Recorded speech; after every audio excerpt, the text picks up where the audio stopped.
धन्यवाद। इस कार्यक्रम के जो आयोजन के मुख्य सूत्रधार आश्रय जी और बाकी रघु जी, मानसी जी, सुखदेव जी, हमारे साथी सुमित है यहाँ और बाकी साथी। और मैं तो एक बड़ी लंबी यात्रा के बाद यहाँ पहुँचा हूँ, तो बहुत ज़्यादा ये भी नहीं था जब मैं यहाँ आ रहा था कि इस कार्यक्रम का क्या स्वरूप होने वाला है। केवल वो एजेंडा ज़रूर हमारे पास था और वो क्योंकि शिक्षा को लेकर के लग रहा था कि मुख्यतया होगा, जिसमें कि हमारी बहुत कम दखल उस तरह से थी। क्योंकि हमने, जैसा कि अभी एक साथी कह रहे थे कि उनकी आवाज़ तो केवल नारे लगाने वाली आवाज़ है, तो हमारा भी पूरा जीवन नारे लगाने और उसी में ज़्यादा बीता है। लेकिन इस बीच क्योंकि हम लोग जब उत्तराखंड में काम करते हुए शुरुआत किया, तो बिल्कुल शुरुआती दौर में ही हमारा पाला पड़ा वहाँ जल विद्युत परियोजनाओं से। क्योंकि शुरू में ही हमारे यहाँ जो है 1999 99 2000 में ही एक परियोजना पर काम चल रहा था अलकनंदा नदी पर। तो वहाँ से जल विद्युत परियोजनाओं को देखते हुए और फिर जिस इलाके से मैं आता हूँ, जिस क्षेत्र से, तो वहाँ जो है पर्यावरण का जो आंदोलन है उसका एक पूरा एक इतिहास रहा है। उसकी एक पूर्व पीठिका थी, पूर्व भूमिका थी और उस आंदोलन के जो नेता थे उस समय वो जिंदा थे, कॉमरेड गोविंद सिंह रावत जी या गौरा देवी हों या धन सिंह, वहाँ जो लाता में ऋणी में काम करने वाले लोग थे, उनके साथ शुरुआती हमारा एक्टिविज्म का शुरुआत हुआ। वहाँ से हमने चीज़ों को जानना समझना, चिपको आंदोलन क्या था, चिपको आंदोलन क्यों हुआ, उसके क्या बाकी पहलू हैं। और उसके बाद क्योंकि चिपको आंदोलन के बाद एक और आंदोलन वहाँ हुआ जिसने कि हमको थोड़ा सा चीज़ों को दूसरी तरह से समझने में मदद की। चिपको आंदोलन के बाद सन 99-2000 में उसी इलाके में लाता ऋणी वाले में जहाँ की चिपको की शुरुआत हुई थी 74 में, जहाँ लोग सचमुच में पेड़ों पर चिपके, तो वहाँ 2000 में एक आंदोलन हुआ जिसका नाम था झपटो छीनो आंदोलन। अच्छा, ये झपटो छीनो क्या हुआ? एक तरफ तो था चिपको आंदोलन जिसमें कि हम कह रहे थे कि पेड़ बचाने हैं, जंगल बचाना है या इस पर्यावरण को बचाना है जिस पर हमारी निर्भरता है, जिस जंगल से हमारा लेना देना है। लेकिन उसके बाद जो है लोगों की उस आंदोलन में काम करते हुए 80 के दशक में और समझदारियां बढ़ी और उन्होंने देखा कि इस जंगल को जिसको कि हम बचाने की कोशिश कर रहे थे, हम समझते थे कि जिसको कि हमारा अपना जंगल है, हमारे अपनी भूमि है, उस पर तो सरकार का कब्जा हो गया। 82 में कानून आ गया और उस कानून के जरिए जो है वो सब सरकारी हो गया, जो जिस पर अपना अधिकार था। अब इस जिस जंगल में हम स्वच्छंदता से जा रहे थे, वहाँ जाने का अधिकार नहीं, चारा पत्ती लाने का अधिकार नहीं, अपनी भेड़ों को चराने का अधिकार नहीं। और जब ये सब, और न सिर्फ ये, बल्कि खास तौर पर जो जनजाति का समाज था उनका तो उस जंगलों के बीच में उनके देवी देवता भी वहाँ, उनके वहाँ जो पौराणिक या परंपरागत जो उनके पूजा के स्थल उसके अंदर थे और वहाँ भी उनको जाने का हक नहीं, अधिकार नहीं।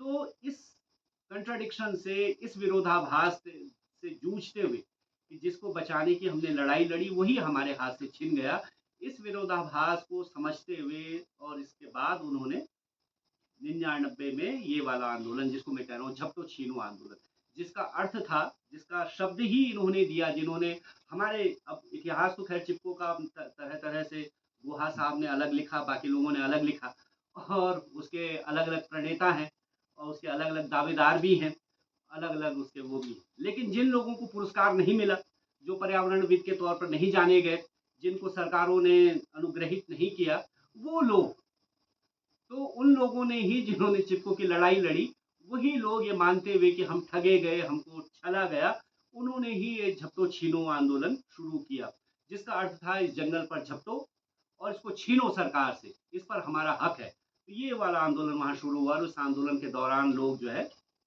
पूरे इलाके से, यानी जोशीमठ से लेकर के और वो जो पूरी घाटी है, नीकी घाटी, उस घाटी के लोग, जनजाति के लोग, सामान्य जाति के लोग सब इकट्ठा हुए और वो उस इलाके तक गए जिसको कि सरकार ने कहा कि ये संरक्षित क्षेत्र है, जो नंदा देवी बायोस्फीयर जो रिजर्व है उसका जो कोर जोन है, यानी कि जहाँ जाने पर पूरा प्रतिबंध लगा हुआ था, उस कोर जोन में लोग चले गए, बाकायदा अपने जो परंपरागत वाद्य हैं उनको लेकर के, अपने जानवरों को लेकर के, अपने सामान को लेकर के, और वहाँ कोर जोन में लोगों ने प्रवेश किया, और इस तरह से, और उसी कोर जोन के इलाके में ही लोगों के परंपरागत वो जनजातीय जो समाज है उनके अपने देवी देवता पूजा के स्थल भी वहाँ थे।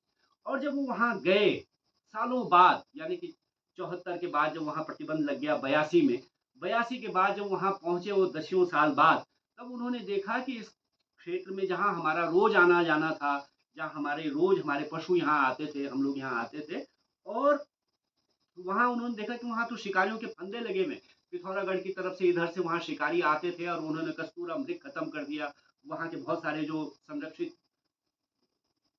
जीव जंतु थे उनको जो है समाप्त कर दिया, ये सब भी उन्होंने, लेकिन फिर बाद में उन पर मुकदमे हुए, ये हुए। तो मैं ये एक कंट्राडिक्शन ये है, और यहाँ से इसको समझते हुए हमारी बात शुरू हुई, और जल विद्युत परियोजनाओं की शुरुआत भी उसी समय, एक तो परियोजना हमारे यहाँ बन रही थी, और राज्य बनने के साथ ही, जैसे उत्तराखंड राज्य बना, उसके साथ ही सरकार ने, नारायण दत्त तिवारी जी की सरकार आई, जो तिवारी जी जो है उत्तराखंड राज्य आंदोलन के पूरी तरह से विरोधी थे, राज्य के ही विरोधी थे, वो चाहते ही नहीं थे राज्य बने। लेकिन वही व्यक्ति जो है, ये भी एक कंट्रडिक्शन था, ये भी एक विरोधाभास था, कि जो आदमी उस राज्य के बिल्कुल विरोधी था, वही पहला वहाँ चुना हुआ मुख्यमंत्री बना। और जब वो बना तो उसने जो है आते ही, दूसरा कंट्रडिक्शन ये होता है कि हम लोग जो उत्तराखंड राज्य आंदोलन में थे, उसी आंदोलन से निकले हुए हम लोग हैं। उस आंदोलन में हमारी प्रमुख मांग ही ये थी कि हमारे संसाधनों का उपयोग हो, जो नहीं हो रहा है। क्योंकि हम पर ये भी इल्ज़ाम था, हम पर ये भी उत्तर प्रदेश के लोगों का ये भी कहना था अरे भाई, ये पहाड़िए जब जो है अलग हो जाएंगे उत्तर प्रदेश से, तो ये पहाड़ी खाएंगे क्या, ये तो भूखे मरेंगे। तो इस भूखे मरेंगे वाले जो एक पूरा दर्शन था, उसके खिलाफ हम लोगों ने अपना तर्क प्रस्तुत किया था कि हमारे पास ये संसाधन है जिनका ठीक से उपयोग नहीं हो रहा है, नियोजन नहीं हो रहा है, ये पानी, ये जवानी हमारे काम नहीं आ रहा है। तो तिवारी जी ने जो है उस पानी का कैसे काम आए, उन्होंने उठा करके सारी जितना भी उत्तराखंड का जल संसाधन था, जितनी नदियां थी, वो एक साथ कई सारे सैकड़ों एमओयू के साथ जो है विभिन्न कंपनियों को वो बेच दिया। और इसके साथ ही वहाँ जो है पर्यावरण का एक नया आंदोलन शुरू होता है हमारे इलाके से ही, और वो है जल विद्युत परियोजनाओं के खिलाफ एक बड़ा आंदोलन। तो उसकी शुरुआत वैसे तो 99-2000 से होती है, जेपी कंपनी के खिलाफ, जयप्रकाश कंपनी, जो कि यहाँ हिमाचल में भी जिसका एक परियोजना है, तो उसकी वहाँ जो है विष्णुप्रयाग परियोजना, तो उसके खिलाफ से शुरू होती है। लेकिन वहाँ लोग ठगे गए, जो वहाँ के गाँव वाले थे, चाई गाँव वाले या अन्य जो गाँव थे उससे प्रभावित। लेकिन जो है उसका अनुभव हमको मिला, और जब ये नई परियोजनाओं के एमओयू हुए, जिसमें कि एनटीपीसी की जो परियोजना, जिससे कि अभी जोशीमठ प्रभावित है, तो इसके खिलाफ एक बड़ा आंदोलन वहाँ 2003 से हम लोगों ने शुरू किया। तभी हम लोगों ने 2004 में जोशीमठ बचाओ संघर्ष समिति बनाई, और उसके जरिए जो है इस परियोजना के खिलाफ एक लंबी लड़ाई, पहले 2005 से लेकर के 2007 तक एक फेज में, जिसमें कि रेगुलर, जैसे कि आपके यहाँ होता है, मौसम खराब है, ठंडा है, बर्फ है, बारिश है, उसमें भी लोग रोज जुलूस प्रदर्शन करते थे 2 साल तक, और बिल्कुल परियोजना का काम लोगों ने नहीं होने दिया।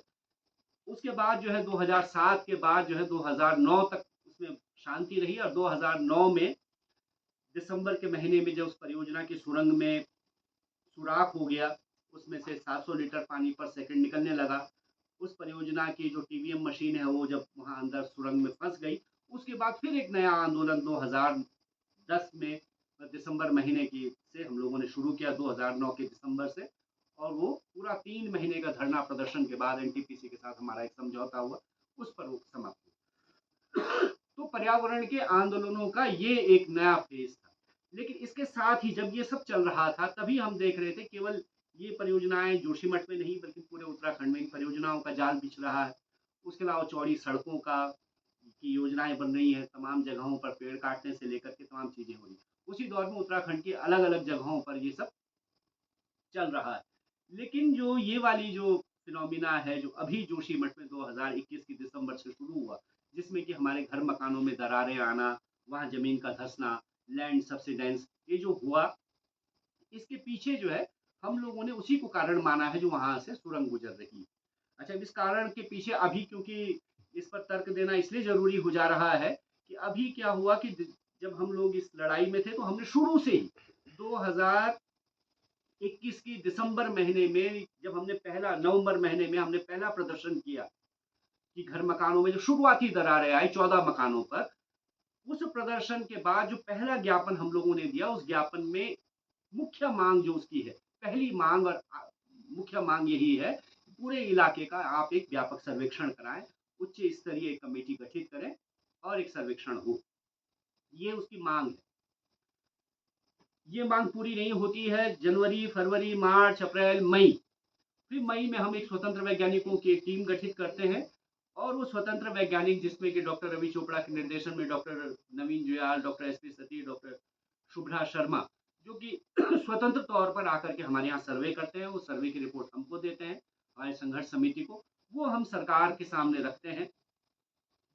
उसके बाद जो है सरकार अगस्त के महीने में कोई एक टीम भेजती है, फिर सर्वे वो करवाती है सरकार, लेकिन वो सर्वे के फिर हम लोग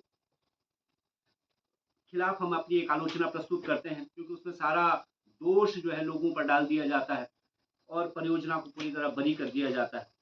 जबकि हमारे पास जो है 2010 का एक समझौता है एनटीपीसी के साथ, हमारा जो समझौता है हमारे आंदोलन का उस समझौते में हम लोगों ने तीन बातें मुख्यतः हमारी मांग थी। पहली मांग ये थी कि एनटीपीसी की परियोजना के कारण जो है हमारे सारे जल स्रोत सूख गए, इसलिए एनटीपीसी जोशीमठ के लोगों के लिए दीर्घकालीन पेयजल की व्यवस्था करे, जिसको कि एनटीपीसी ने माना और 16 करोड़ रुपए दिए, और इस तरह से उन्होंने ये माना कि उनकी सुरंग की वजह से हमारा पानी सूख रहा है। दूसरी मांग उसकी ये थी कि जोशीमठ के सारे घर मकानों का बीमा किया जाए, क्योंकि आपकी परियोजना की सुरंग की वजह से हमारे घर मकानों में दरारें आ सकती है। उसको उन्होंने माना, भले ही वो बीमा उन्होंने किया नहीं, कुछ जगहों का किया, लेकिन पूरे जोशीमठ का नहीं किया। तीसरी मांग उसकी ये थी कि एक हाई पावर कमेटी बने और वो इस परियोजना की पुनर्समीक्षा करे, जो कि कमेटी बनी लेकिन समीक्षा हुई नहीं। तो इस तरह से हम लोगों ने ये माना कि क्योंकि इनकी सुरंग, हमारे पास एक समझौता है और वो समझौता अगर लागू हो जाएगा तो हमारे घर मकानों का बीमा ये हमको मिलेगा। उस आधार, एक तो वो आधार है कि 2010 का समझौता। उसके अलावा दूसरा आधार ये था कि 2010 में ही एक पेपर छपा साइंस, करंट साइंस में, जिसमें कि जीएसआई को कोट करते हुए दो वैज्ञानिकों ने, जिसमें कि एक उत्तराखंड डिजास्टर मैनेजमेंट में अभी जो डायरेक्टर हैं डॉक्टर पीयूष रौतेला, और दूसरे जो है गढ़वाल विश्वविद्यालय के जो जियोलॉजिस्ट है, senior geologist professor MPS Bisht, उन दोनों ने एक पेपर लिखा और उसमें उन्होंने कहा कि जीएसआई का ये मानना है कि ये जो सुरंग बन रही है ये एमसीटी के ऊपर बन रही है, मेन सेंट्रल थ्रस्ट के ऊपर, ये क्योंकि भूकंप के जोन 5 का इलाका है, लिहाजा जो है जीएसआई ने उस सुरंग को बनाने की परमिशन नहीं दी। इस आधार पर उस करंट साइंस के पेपर में उन्होंने कहा कि इस सुरंग के बनने से जोशीमठ को खतरा हो सकता है। भले ही 2021, 22, 23 में आते आते वो इस बात से मुकर जाते हैं दोनों आदमी।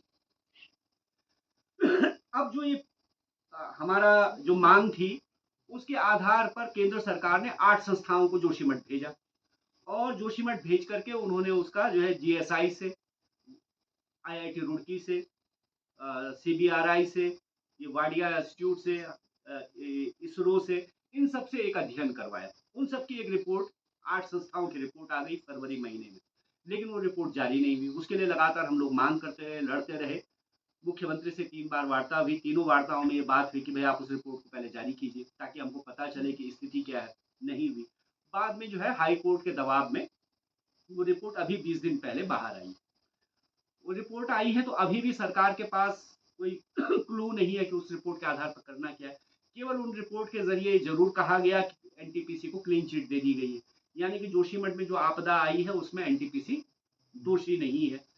दो आधार पर उन्होंने इस बात को कहा। पहला आधार उन्होंने दिया क्योंकि जो है एनटीपीसी की सुरंग जोशीमठ से 1.25 kilometre, 1 kilometre 1 point something kilometre दूर है, लिहाजा जो है ये इससे प्रभावित नहीं हो सकता।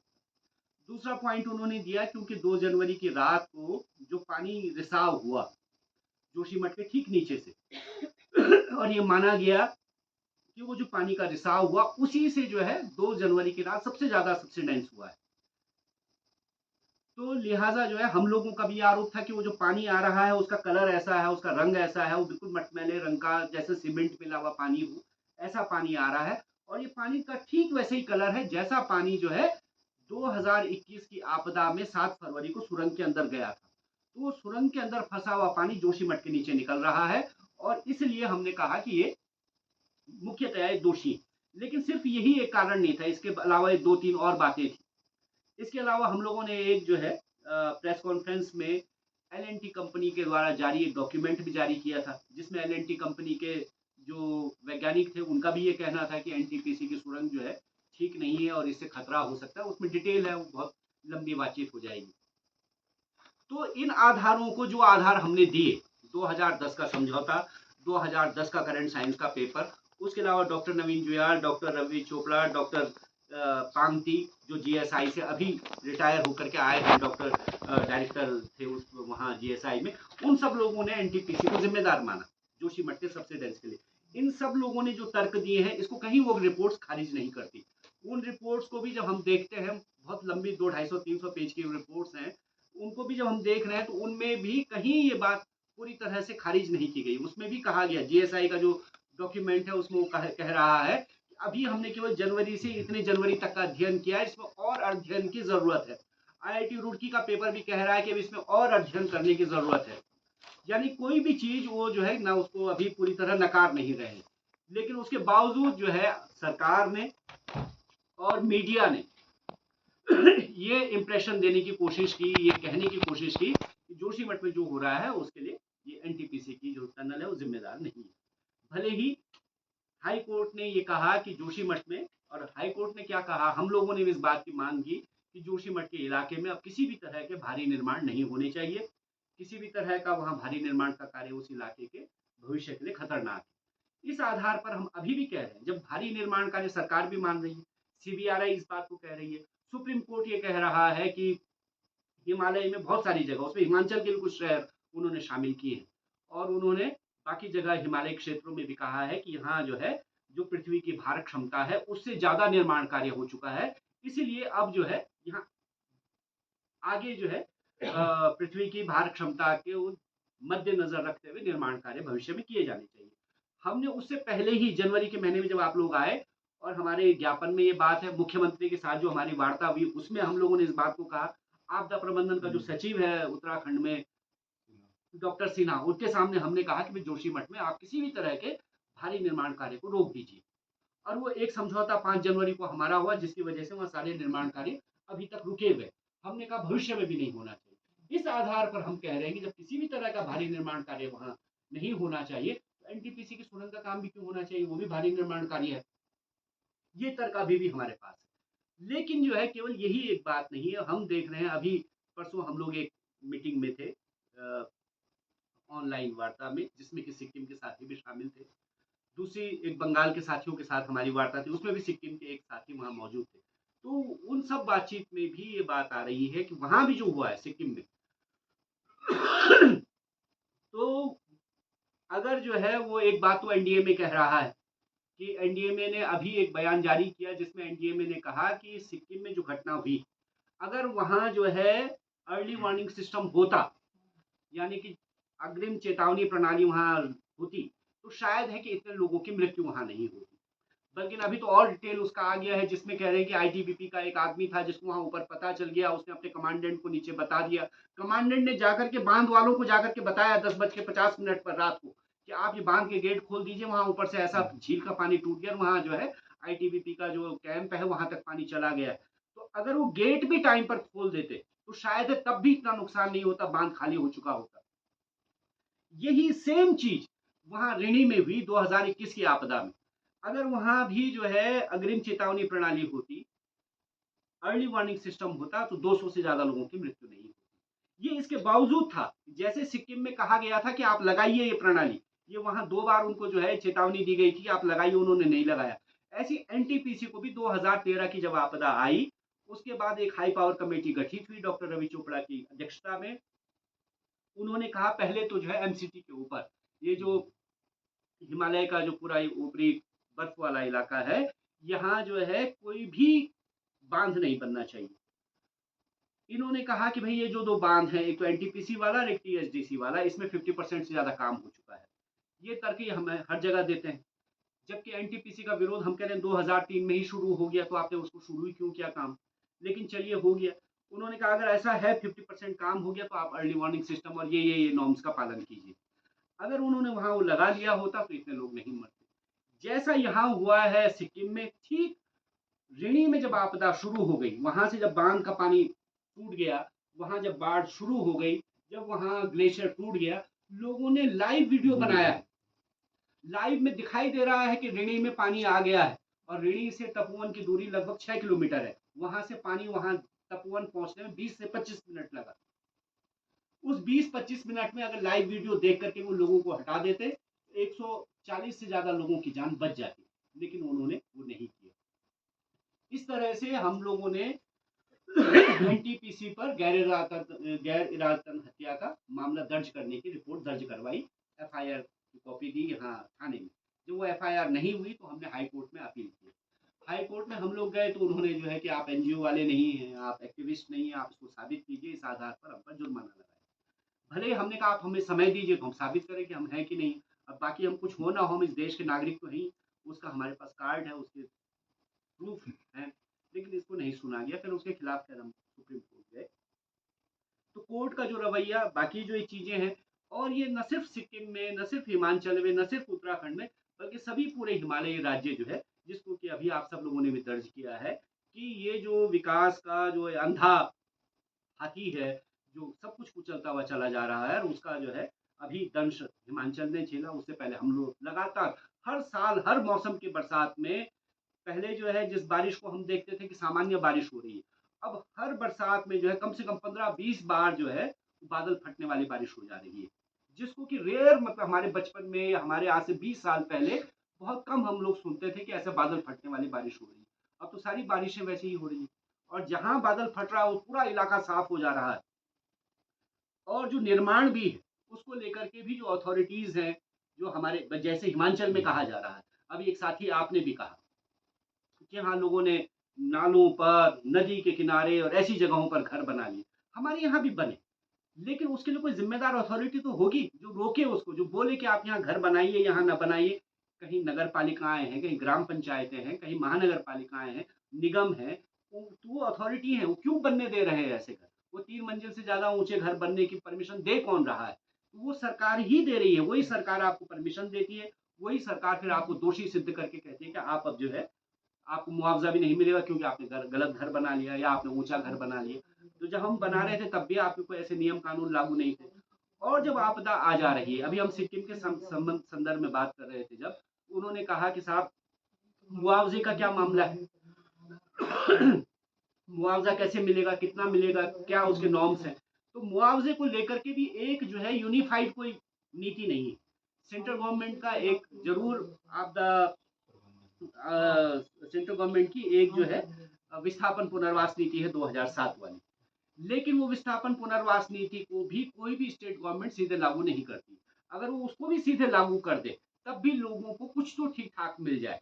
लेकिन हमारे यहाँ भी जैसे जोशीमठ में भी तमाम लड़ाई आंदोलन के बाद भी जो है हम इस बात पर जोर देते रहे कि आप 2007 की जो केंद्र सरकार की विस्थापन पुनर्वास नीति है उसको सीधा लागू कर दीजिए। केवल उसमें जोशीमठ की जो भौगोलिक स्थिति है, वहाँ की जो व्यावसायिक स्थिति है, उसको इनकॉर्पोरेट करते हुए आप ये कीजिए, लेकिन वो नहीं किया गया। वो जो है केदारनाथ में एक आपदा आई, वहां एक अलग नीति बनी। 2021 की आपदा में अलग हुआ। 1998 में भूकंप आया, उसमें कुछ अलग नॉर्म्स थे। 1991 में उत्तरकाशी में भूकंप आया, उसमें कुछ और नॉर्म्स थे। और जो छोटी छोटी आपदाएं, जो गांव के किनारे में आ रहा है, जहाँ केवल एक गांव बहता है, जहाँ केवल 10 घर टूटते हैं, जहाँ केवल लोगों की खेती और जानवर जाते हैं, उसके लिए अलग नीति है। यानी यूनिफाइड कोई नीति पूरे देश में नहीं है कि अगर आपदाएं आएंगी तो लोगों को क्या मिलेगा। अभी सिक्किम में है, सिक्किम वालों को पता नहीं कि हमको क्या मिलने वाला है, वो सिक्किम सरकार तय करेगी और जो तय कर देगी वो मिलेगा। यानी कि यूनिफाइड जो है पूरे देश में, अगर ऐसी आपदाएं, प्राकृतिक आपदाएं, बाढ़, भूकंप, तूफान, चाहे वो बिहार की बाढ़ हो, चाहे उत्तर प्रदेश की और पंजाब की बाढ़ हो, तो वहां अगर खेती का नुकसान हो रहा है तो वहां क्या मिलना चाहिए, उसके लिए कोई हमारे पास पूरे देश भर में कोई एक नीति नहीं है।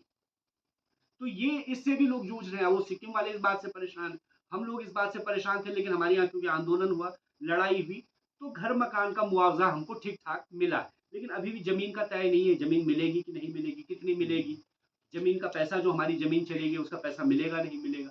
और केवल जमीन और मकान ही जो है विस्थापन पुनर्वास नहीं है। विस्थापन पुनर्वास एक जटिल बड़ी प्रक्रिया है। उसमें जो है आपका शिक्षा, आपका अस्पताल, आपके जो सार्वजनिक उपयोग की चीजें, वो सब शामिल है उसमें। 2007 की वो नीति कह रही है कि अगर कोई इंसान, कोई आदमी 3 साल से भी किसी इलाके में किराए के मकान पर भी रह रहा है, वो भी विस्थापन पुनर्वास का हकदार है, उसको भी कंपनसेट किया जाना चाहिए। कैसे कंपनसेट किया जाना चाहिए, उसके लिए एक अलग से नीति बननी चाहिए।